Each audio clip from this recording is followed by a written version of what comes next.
악성 미분양 급증과 공급 절벽. 서울의 아파트 매물이 92,000건으로 사상 최고치를 기록하며 매물 적체 현상이 일어나고 있습니다. 부동산이 팔리지 않고 있습니다. 전국 아파트 분양 전망 지수는 74.4로 기준치인 100을 크게 밑돌았습니다. 지방의 악성 미분양 3,000호를 LH가 매입하기로 하였습니다. 기존 아파트의 매물이 급증하고 악성 미분양이 넘쳐나는데도 건설사와 언론에서는 지속적으로 공급 절벽으로 부동산 가격이 급등할 것이라고 불안감을 조성하고 있습니다. 모델하우스를 연곳이 없다거나 분양이 급감하여 가격이 급등할 것이라고 호들갑을 떨고 있습니다. 서울의 아파트 공급은 평균 5만 채인데 3만 채로 줄었다고 가격이 급등한다고 합니다. 전혀 이치에 맞지 않은 말입니다. 매물이 이미 9만 채가 넘게 나와서 구매를 기다리며 적체가 되고 있고 지금 분양해봐야 3년에서 5년은 지나야 공급이 되는 실정인데 분양 물량이 줄었다고 부동산 가격 급등이 일어난다는 것은 틀린 말입니다. 오히려 분양이 줄었을 때가 가격이 하락하는 시점이 됩니다. 왜냐하면 건설사가 현재와 미래의 부동산 침체를 인정하고 분양 물량을 줄이고 있는 것이기 때문입니다. 지방 부동산 시장 회복을 위해 준공 후 미분양 아파트, 이른바 악성 미분양 물량 3,000호를 LH가 매입해 임대 아파트로 활용하기로 했습니다.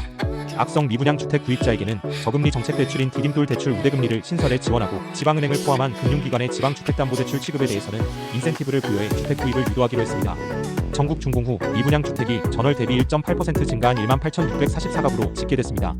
전체 미분양은 같은 기간 1% 줄어든 65,146가구를 기록했지만 악성으로 분류되는 준공 후 미분양은 오히려 늘어난 것입니다.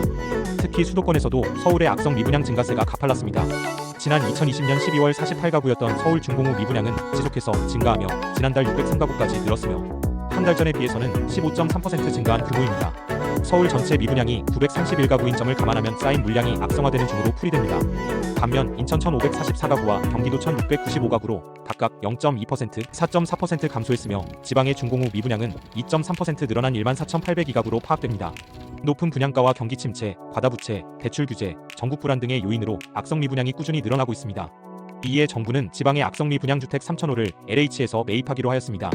건설 경기를 띄워 경기를 살리려는 움직임을 보이고 있습니다. 또한 서울은 노도강, 분광구 아파트값 하락이 강남권 아파트 가격의 하락 도미노로 이어지는 걸 미리 예방하려는 목적으로 서울의 토지거래 허가 지역을 해제하여 호가를 올리고 있습니다. 모두 부동산을 띄우려는 정책으로 보입니다. 경기 침체, 과다부채, 대출 규제, 전국 불안 등의 여파로 주택 거래도 내리막입니다. 지난달 전국 아파트 매매 거래는 36,399건으로 한 달 전보다 15.2% 줄어든 가운데 서울 아파트 거래량은 3,773가구로 전달 대비 5.7% 줄었습니다. 서울 아파트 장기 평균 거래량이 월 6,000에서 8,000건인 점을 감안하면 평년 분위기에도 못 미치는 셈입니다. 아파트 거래를 포함한 지난달 전국 주택 거래량은 전달보다 13.2% 줄었고 전월세 거래도 9.5% 감소했습니다. 거래가 급감하는 모습입니다. 그리하여 서울의 아파트 매물이 92,000건으로 사상 최고치를 기록하며 매물 적체 현상이 일어나고 있습니다. 부동산이 팔리지 않고 있습니다. 그런데도 언론에서는 지속적으로 공급 절벽으로 부동산 가격이 급등할 것이라고 불안감을 조성하고 있습니다. 모델하우스를 연곳이 없다거나 분양이 급감한다고 호들갑을 떨고 있습니다. 그런데 집값을 결정하는 것은 분양 물량이 아니라 시중에 나와 있는 매물의 양입니다. 매물이 늘어나면 곧 공급이 증가하는 것으로 집값 하락이 나타납니다. 아파트 분양 시장이 쉽게 개선되긴 어려울 것으로 보입니다. 전국 아파트 분양 전망 지수는 74.4로 기준치인 100을 크게 밑돌았습니다. 분양 전망 지수는 주택 사업자를 대상으로 설문한 결과로 100보다 낮으면 시장을 비관적으로 보는 사업자가 더 많다는 뜻입니다. 서울과 수도권 분양 전망 지수는 작년 말부터 하락 추세가 뚜렷합니다.